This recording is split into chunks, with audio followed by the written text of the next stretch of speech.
Hey, I'm Mike, and this is My Car Shop. Today we're going to continue working on the back half of this 70 Challenger. Going to finish up that gas tank slash floor support and get the back end of the car torn off, the bumper and so forth, so that we can see what we've got to work with there. Let's move forward on this. I'll see you on the other side of the intro. Working out of a 100-year-old refurbished barn, bringing 35 years of experience to projects considered beyond repair. Vision, creativity, and problem solving are essential tools in this place. Watch as we transform junk into polished metal miracles. This is My Car's Shop.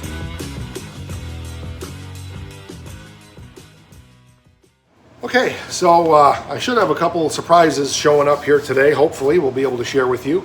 But I want to get into this and make sure that we get some more work done. I picked up the strap metal to make that gas tank strap support bolt mount thing in the trunk floor support. And also want to get the rear bumper torn off because there's a lot of rot and so forth behind that rear bumper and some other metal we're going to have to replace. And I want to make sure that I have a good handle on that before I start replacing frame rails and putting the trunk floor in. So let's stop talking and let's get to work. Okay, so last time I didn't share in detail the wire technique, and I think most of you got the idea on how I do it. But on this piece here, I can share a little bit more effectively. So I'm taking my straight piece of wire and I am laying it right at the back edge of this tank strap mount. You can see, hopefully you can see that, and then just letting it flow out. Take my finger and bend it around to follow that contour, and then at that last bend it's going to be a little bit tight, so I'm just going to use a tool to try to push that in. Probably not that tool is the best. Let's use a screwdriver, and so I can get that really in there where that bend is. So it's about good. And then I need to straighten that other end out. So what I did was I kinked it a little bit when it goes past the end, so I know how much to cut off. Oops. So here's what I've got, and that's actually the contour of it as well. And there's just this little dimple here that I can cut off. And if you look at it, you can see that it's where it kind of bent. So I'm going to take a guesstimate on where it needs to go, but I'm going to guess about right there and nip that off. And that should be close. So let's check that profile and see how it fits. Yeah, it fits good. So I know that that's going to get me close to the pieces that I need. So now I also know how long I need to make my strap metal that I got. So let's go over to the vise and we'll get the strap metal over there and we'll talk a little bit about that. Okay, so again, we take the wire and we just straighten it out, so that I know how long to cut this piece of metal. And of course I'm going to cut it just a little bit longer to be safe. So however long that is, that's how long I need it. So we'll take our tape measure and measure this out. So it's 4 inches. So if you saw this in the last episode, I apologize for the redundancy, but I didn't show in detail how I did it. And also some people were asking questions about it, so I wanted to show it again. And also, this may be the first episode you've ever seen, so I want to just share that with you. So I went over to the local Tractor Supply and got some metal. I couldn't get what I wanted. They didn't have any 1.5 inch, and this is a little thicker than I care for, but it's hot rolled, plain steel, a little bit heavier, but it's going to do the job okay. So I'm just going to take this piece of wire, either use my tape measure or this wire, and I think I'm just going to be lazy and use the wire and grab something. This will work for now. Score that line so I know, and I'm leaving a little extra, and I'll cut it on the outside of the line. So I know that that's the piece I need to cut right there. And then I can start forming. So I got about an extra 1/8 to a 1/16, and that's fine. So I'll know to cut this off, and then we can go back. I need to make this contour again, so I know exactly how to start forming this metal, and then drill the holes in it to put the gas tank bolt in.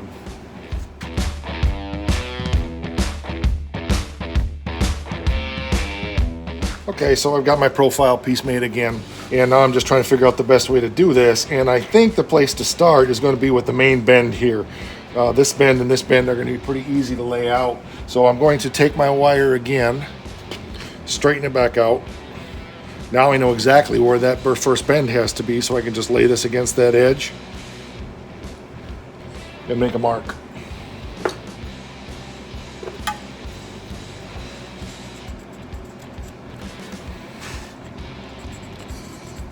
And it doesn't have to be perfect.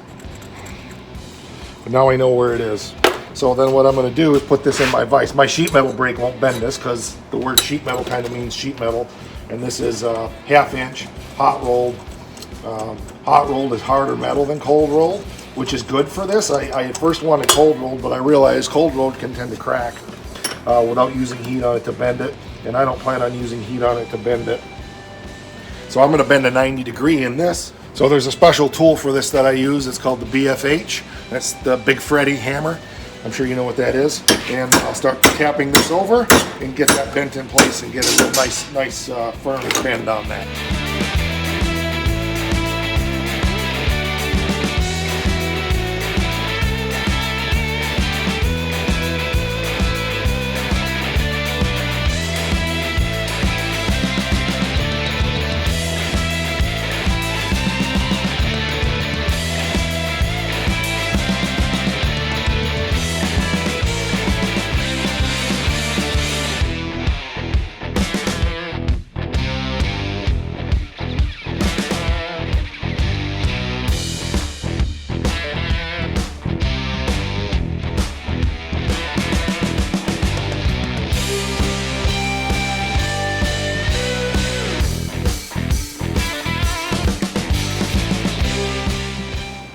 Okay, so it's perfectly square here, but at the top this angle's off and at the bottom this angle's off. However, when it's in place in the car, this piece is actually at a bit of an angle, so this is a little bit too tall in here. So in order to compensate, I don't mind if this is not perfectly 90. All I need to do is squeeze this together a little bit, and that should make this fit here, and then this angle should be a lot straighter. It's got a little twist to it. I don't know if you can see that. This here is twisted down from this. So that's an easy fix. I'll show you what we do for that, and we're good to go. This thing fits in there beautifully. It's just a little high here, but I can tweak that a little bit in the car. Well, one way you could do this is with vice grips. Put it on here and bend it. It's gonna take a lot of effort. I don't like putting in effort, so I got a special tool here to do this. And I just got it adjusted for there, and I'm just gonna simply give it a little twist. Now these to me look square and square, and everything looks good. So let's go see how she fits. Okay, so here's where it goes in the new rail, of course. And we drop that in there. And I think it fits great. So I'll be able to weld that in. Okay, so where it needs to be adjusted is right in here. This lip kind of comes up. And so I'm going to take one of my body hammers gently. A side note, never use your body hammers for anything but body work. It mars up the faces of the hammer, and then you can actually mess up the metal you're working on. So I'm going to put this here. It's actually a little big. Let's try the other one. This one's got a little smaller face, and I want something that's got a little round head to it. So I'm just going to go in there, tap that down. I'm doing a little bit of, I'm off edge on that because I don't want to really flatten the metal out and stretch it. It's pretty good.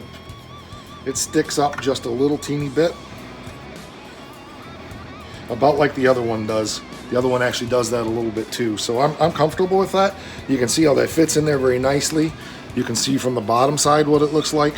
Now I see it probably could use a little bit more up in here and then pounded back down there. I'm being a little picky, I know, but I'm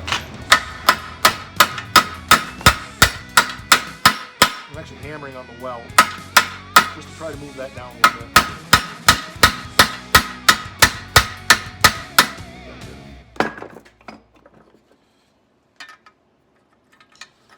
Okay, so some of you are thinking this part costs 50 bucks. Why in the world would you spend all this time making this part when you can buy it for 50 bucks? Well, there's a couple reasons. One, I love doing this. I'm having fun. Number two, it gives me a little bit of practice on something that doesn't matter before I start doing frame rails. Number three, every penny you spend on a car starts to add up. As I said, and I'll say again for those who haven't seen it before, it's not a 446 pack RT Challenger. It's not a big dollar car.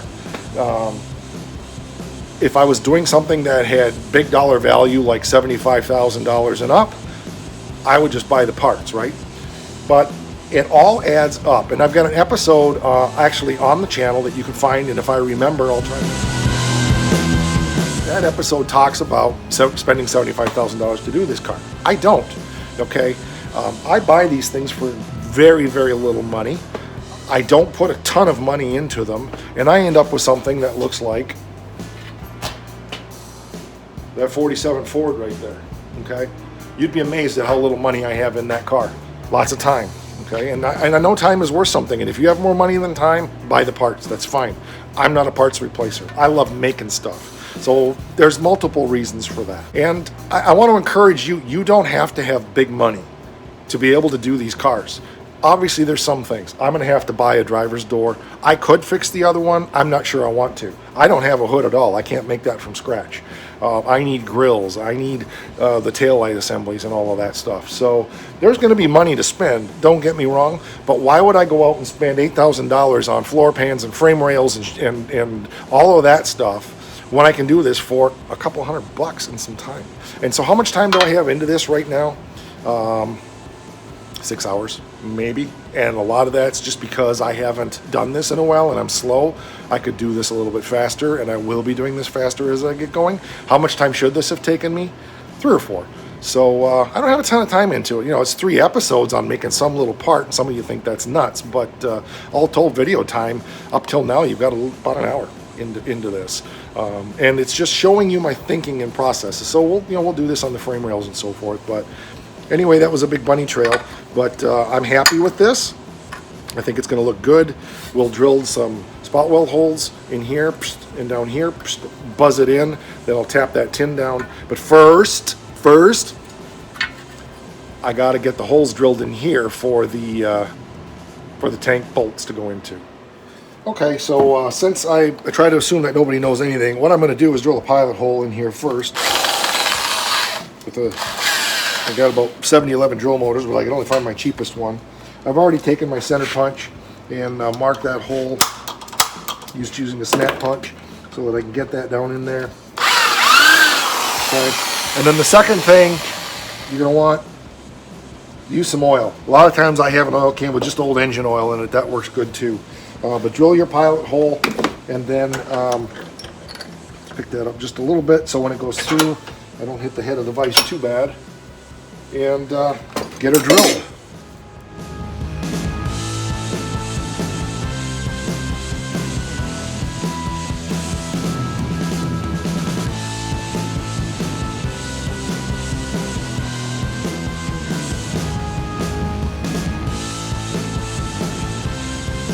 Okay, so I've got my hole drilled. Down here is the bottom, and then this is where the bigger hole is going to be for the head of the tank strap bolt to fit through. It's off center a little bit. I don't know how I did that, but that's fine. Oh, it's because this is crooked. But I'm going straight in line here, so it's fine. So what I need to do is find my 1/2-inch drill bit. I don't know where it is. Darn it. So I was to town this morning, and I could have bought one. But I'll go dig around and come back and find my 1/2-inch drill bit. We'll get this drilled through, and then we will punch that down through so that when this goes in through this hole on the back side, it goes through that hole and it'll fall right down in there, and that's what holds it in place.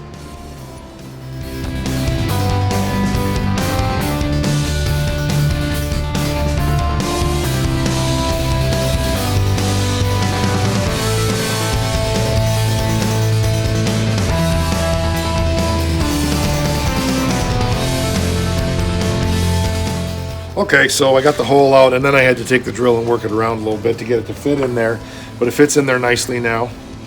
So that's the main thing. It's just a little bit tight between here and here, and that's fine because this little piece is going to come out of there so that that shaft will drop down into that slot and hold that gas tank bolt to hold that strap up. So I'm just going to take a not sure what I'm going to take. I'll take something and bust that through there and file it out real nice, and then we'll be golden.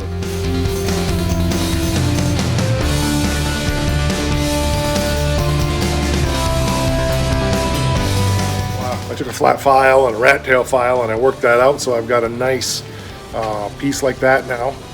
And so this sits in the car like this, and the bolt comes from the back side.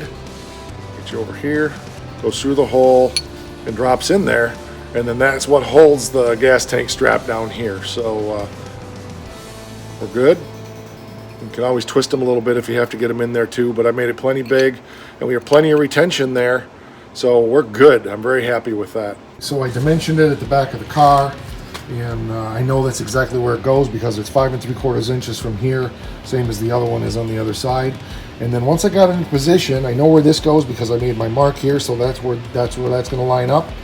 And I just sprayed it with a little different color paint, so I know right where it goes. Now I know where to drill my holes. I'll drill one right up in here, and I'll drill one right down in there, and that'll give me a spot weld spot for both of those. We'll put this piece in like that and spot weld it on the other side. Okay, so you can see I got a spot weld hole drilled right here. There's another one underneath here, but I've got things clamped in place right now. So we're just fixing to weld this up, and we'll be good to go. So everything's looking good. And if there's enough room here to get that bolt hit in there, but if there's not, it's certainly going to be easy enough to just oval that up a little bit. So it's fine. It doesn't look exactly factory, but good enough for who it's for.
Okay, so you can see now that we got the bumper off what we're dealing with down here, and actually things are a lot better than I expected, so I'm very happy with that. Brad, you'll be happy to know that I dang near lost my patience with this one. Wow, that was fighting me every step of the way. Ugh. Okay, so in here, the tail panel is rusted off down here a little bit. And then there's this fill pan, which is actually part of the floor. It's not a fill pan. So I don't know if I'll take this tail panel out or not. Probably not till after I get the frame done. What I'm thinking is we will get these frame rails replaced on both sides, and then we've got a good box, and then I can actually take the whole taillight panel out and not worry about the car itself. I just have to run some bracing from right up in here in the quarter panel down to just hold things in place. I want to be careful of this piece here is in really good shape, and so I got to get that off. I'm out of time for today, but I'm really happy with what I got done. But I need to get that off of there, and that's going to be a tedious job, probably even worse than getting that bumper off of there. So yeah, like I said, getting that bumper off of there, whew, I was starting to lose patience. The bolts were just rusty and miserable to get at. I was very fortunate that the worst one, of course, was the last one. And I went at it the same way I went at the other ones. But then I realized I could come at it from the opposite side with an impact gun because there's no trunk floor on that side. So once I did that, that made it easier. So in many ways, I'm glad I waited and did that one last. So one last look. Here's the piece that we did, all welded together. Looking good. Flip it over. You can see we got the piece inside of there now. It's a little crooked. I don't know how it shifted when I welded it, but it did. But it does not matter. It's just to hold the gas tank on the floor. All right. Well, that's going to do it for this episode of My Car Shop. It was a full day. My hands are torn up. We got a lot done there. I'm happy with the progress. So one more piece done and some more access to some things. But the next step now is to work on frame rails. So that's where we're heading next. So thanks for watching. I appreciate it. There's 92 other episodes on the channel. If you haven't seen them, peruse around. You'll notice the earliest episodes, which were on the 70 Challenger, are just me shooting a little few things here and there with my phone. And over the last year, it's evolved into what you're watching today. Just figuring out as I go, which is the way I tend to do everything, as you can tell by the way I work on the car. So if you haven't subscribed to the channel, please do. I also would appreciate it if you hit the notification button so that you don't miss a single episode. Tell your friends, tell your family, anybody that you think is interested. Like I said, our channel here is not teaching experts how to do things, but it's showing people who have never done this stuff before or who are interested but not sure they can, that you don't need to have big money to restore a car like this or one of the 7 or 8 other cars we have around here that are in process. You can do it on a relatively low budget, which is why I'm able to have so many cars. So thanks for watching. If you're on Facebook or Instagram, /MyCarShop, check us out there. There's a lot of extra content that goes there. And once again, don't forget, rock.